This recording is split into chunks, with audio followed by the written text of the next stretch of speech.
Karl-Anthony Towns and Jalen Brunson so far. They've only played two preseason games together. I felt the last game they played together showed possibly what they can do when they're playing on the same team together. Both had really good games when you look at the box scores. So if you're a Knicks fan, you're excited about the possibilities of what could be with these two guys.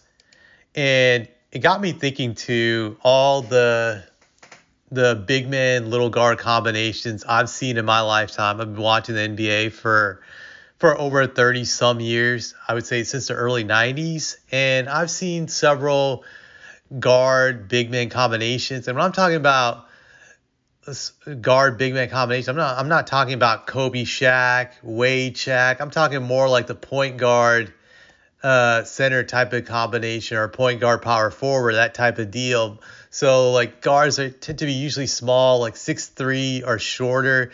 Granted, there's some exceptions to that rule, but when I think about some of the historical duos I've seen in my lifetime, just from the small guard, big man combinations, I start with just Stockton and Malone when I was a kid. These guys are amazing to watch, just how they could space the floor really well, and they would run like the same play like I felt 50 times during a game in the pick and roll. Just they knew how to set up the pick and roll really well. Either Malone would set the pick for Stockton to get an easy bucket, or Stockton would find a way off the pick to set up Malone for like the easy score. And they did that consistently. It was very predictable, and very few people could stop that. I go to just the other combinations. I saw Payton Kemp. That was an amazing duo right there. Just very exciting. To me, the Sean Kemp Gary Payton combination was the best guard big man combo I've seen when it came to throwing lobs and alley oops. There's no one that has done it better I've seen in my lifetime than those two, just when they're paired together. That was a lot of fun. Fortunately, it didn't last as long as I think most casual fans of basketball would have wanted it to last. It just didn't last long enough. I think they were together for like 4 or 5 years, if I'm mistaken. But they had a lot of exciting moments together. They were very athletic. Both of them were very quick, very fast. Neither of them had a great jumper, but they were just very athletic. They knew how to get to the spots very quickly, and Payton was just great at throwing lobs to Kemp. And Payton also could just take guys off the dribble. He was very quick back in the day. He had a quick first step. That allowed for Kemp to get easy buckets. Kemp was a decent jump shooter, but not great, I would say. So they really thrived off their superior athleticism compared to their opponents. Then you had Kevin Garnett and Marbury. That was too short. That was like only like a minute or two they were together in Minnesota. But if they stayed together, I think they would have been very similar to Payton and Kemp. You can make that argument just with their athleticism, but it just didn't work out.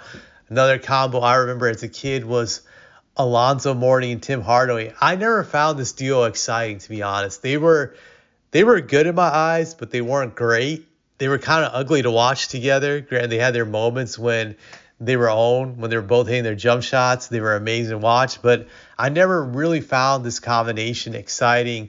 And then you had Nash and Nowitzki during the early days in Dallas. They didn't get to stay together for that long. They had a good, I think, 3-4 years together, but they were pretty fun to watch. Both were great shooters, so they could both space the floor. Nash was a out of this world passer, so he could always set up Nowitzki, and Nowitzki knew how to take advantage of the passes Nash got him to be open, easy buckets, easy layups, just jump shooting. So they were fun to watch. And then you had Nash and Amari in Phoenix, which was another exciting guard big man combo. Amari was a super athlete, I would say, back then. This guy just was out of this world, could jump out of the gym. He had a great jump shot. This guy could hit mid-range. He was just automatic, just amazing athleticism. Nash could throw water lobs. They were so dangerous when they would sit the pick and roll together or on top of the key, because Amari was always a lob threat. He was always guaranteed to get easy dunks, layups. It was very hard to defend. And Nash knew how to play off Amari to get easy shots. They were a fun combo. They could never really get over the hump when it came to winning a title. they came so close, but the Spurs were in their way for many years. And then when it looked like they were going to break through in 2010, they lost to the Lakers in the conference finals. But historically, a very exciting combination. And the last one that comes to my mind, obviously, one of my personal favorites since I'm a Spurs fan, Tony Parker, Tim Duncan. They were a great duo.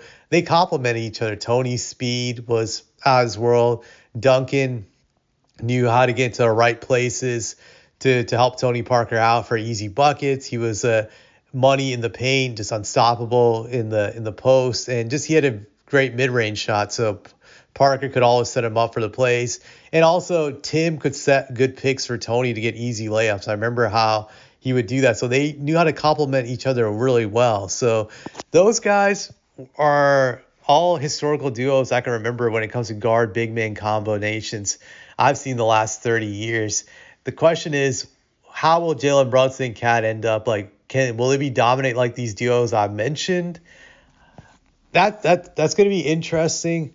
I do think they're going to be kind of like a hybrid, I would say, of what we saw with Nash and Nowitzki, just with the great jump shooting abilities. Both can shoot, just both have great jump shooting skills, I would say. And Cat's out of this world when it comes to shooting threes for a big. I would say Nash and Nowitzki, and I would say Stockton and Malone. And no, I'm not going to say they're going to be just like Stockton and Malone. I'm going to say somewhat like them, not like 100% obviously, but I would say one thing they have going for themselves is that they both can shoot like Stockton and Malone could shoot. Malone had a great mid-range. Karl is a great jump shooter. So I think that's going to allow him to space the floor for Brunson.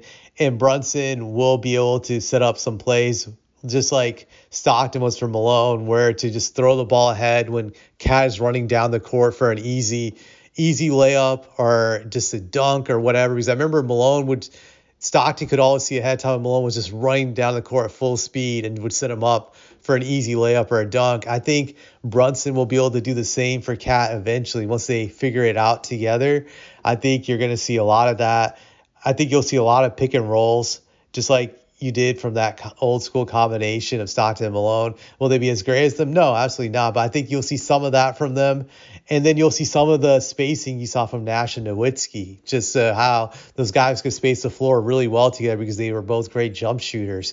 So I think it's going to be a combination we'll see with it being somewhat like similar to Nash and Nowitzki and somewhat similar to Stockton and Malone, kind of like a hybrid of those types of duos, I believe. And I think defensively, they probably will be as good as those duos since, well, I won't say Stockton and Malone, since Stockton and Malone were great defenders, I would say, for a position, but probably similar to Nash and Nowitzki on the defensive end. I know Knicks fans will go crazy over that one, but I think that's probably going to be their weakness, really, is the defense. I think offensively, they're going to know how to complement each other and space the floor and just the right spots to get into. They'll eventually figure that out, like just where to stand, where to go.